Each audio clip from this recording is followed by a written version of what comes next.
Hello guys आमे तीन जन जाइथिलु थाना छक दुर्गा पूजा मेला देखिया पाए। सेठी मध्य आमे प्रथम गेट प्रवेश करथिलु।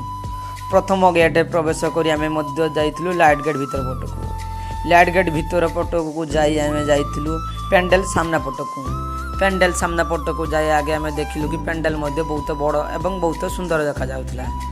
तापर आमे भीतर पटकु प्रवेश करी देखिलु कि सेठी मध्य भागवत पढ़ा जाउथिला।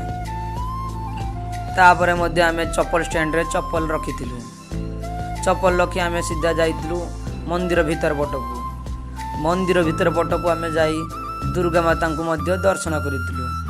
दुर्गा माता को दर्शन करी आमे सीधा फोटो उठारे लागि जाइथिलु।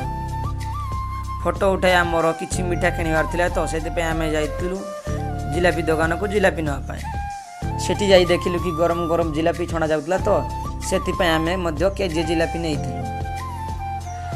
केजे जिलापी मध्य आमको भाई देइथिले। तापरे आमे जाइथिलु मेला घुरिया पाए। मेला घुरिया समय देखिलु कि मध्य कम लोक थिले कारण वर्षा हितला सेति पय लोक आसी नथिले। गाइज की एटा को मेला बुले पे आसी प्लीज कमेंट करिवो। तापरे मेला रे मध्य आमर गोटे सांग देखाइथिले तेणु ताकू मध्य आमे नै सीधा पळे आस्थिलु आम घर पाखकू।